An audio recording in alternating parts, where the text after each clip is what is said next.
కన్నప్ప బ్రహ్మానందం కరెక్ట్గా చెప్పావు. ఎందుకు తీయాలి అన్నది నాకు తెలియదు. కొంత ఉపోద్ఘాతం చెప్పాలి. లిమిట్గా మాట్లాడాడి అన్నాడు విష్ణు. నన్ను ఎవరూ చెప్పరా. అన్నయ్య నేను వేదిక మీద కొన్ని వందల సభలు అన్నాం.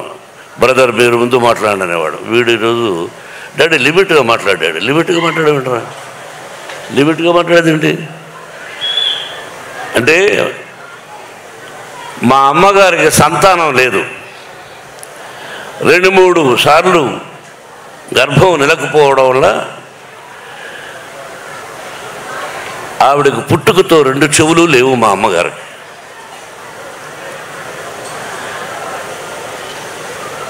2 చెవులు లేవు. మా అమ్మగారికి పిల్లలు లేరు. నాన్నగారు ఎలిమెంటరీ స్కూల్ టీచర్. ఆయన ఒక 4 కిలోమీటర్ల పొలాల్లో నడిచి వెళ్ళాలి. ఆ తర్వాత ఒక 5 కిలోమీటర్లు ఫారెస్ట్లో నడిచి వెళ్ళాలి. ఆ తర్వాత ఒక 4-5 కిలోమీటర్లు అడవిలో కొండపైకి ఎక్కాలి.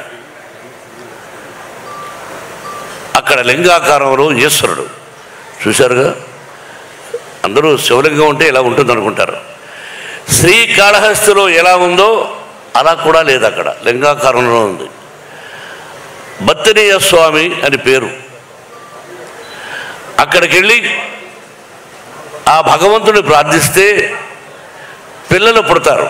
ఈ రోజుకి ఉంది. ఎవరైనా పిల్లలు లేని వాళ్ళు అక్కడికి వెళ్ళి ఆ స్వామిని దర్శించుకుని ఆ విభూది కొంచెం నోట్లో వేసుకున్నా సరే, తలకు రాసుకున్నా సరే, నుదుటి మీద పిల్లలు పుడతారు.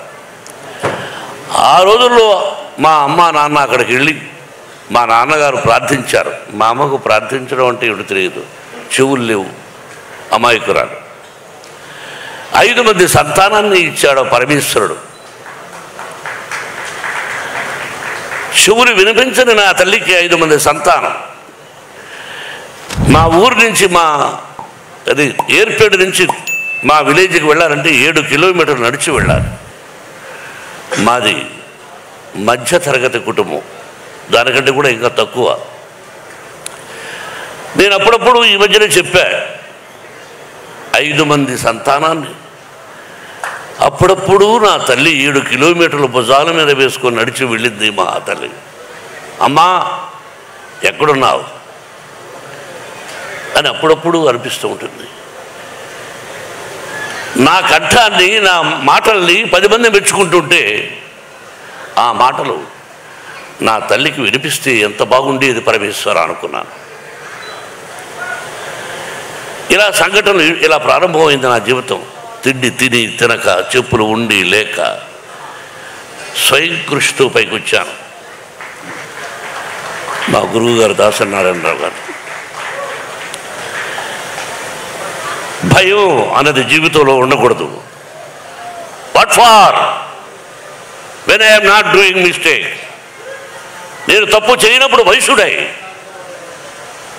అదే నా పిల్లలకు విద్యాలయాల్లో నేర్పిస్తున్నాను. నా విద్యాలయాల నుంచి ఐపీఎస్లు అయ్యారు, ఐఏఎస్లు అయ్యారు, డిఎస్పీలు అయ్యారు, కమిషనర్ ఆఫ్ అది ఏంటది ఢిల్లీలో ఎలక్షన్ కమిషన్స్లో పనిచేస్తున్నారు. They are my lovely sons and daughters. They are studying. మా మోహన్ బాబు యూనివర్సిటీలో చదివి వెళ్ళిన వాళ్ళు. భావి భారత పౌరులు మీరు. క్రమశిక్షణతో ఉండండి, ధైర్యంతో ఉండండి, తలవంచకండి అని చెప్పేవాడిని, చెబుతున్నాను కూడా. కాబట్టి అటువంటి జీవితం నాది. ఇంకా జీవితాన్ని ఎంతో ఉంది, మీకు తెలుసు. ఈ కన్నప్ప ఆ పరమేశ్వరుడి ఆశీర్వదించాడు. దాదాపు 7-8 సంవత్సరాల నుంచి కష్టపడ్డాడు. నా బిడ్డ ఎలా కష్టపడ్డాడు, ఈ సినిమా ఎలా తీసామనేది నేను చెప్పదలుచుకోలేదు.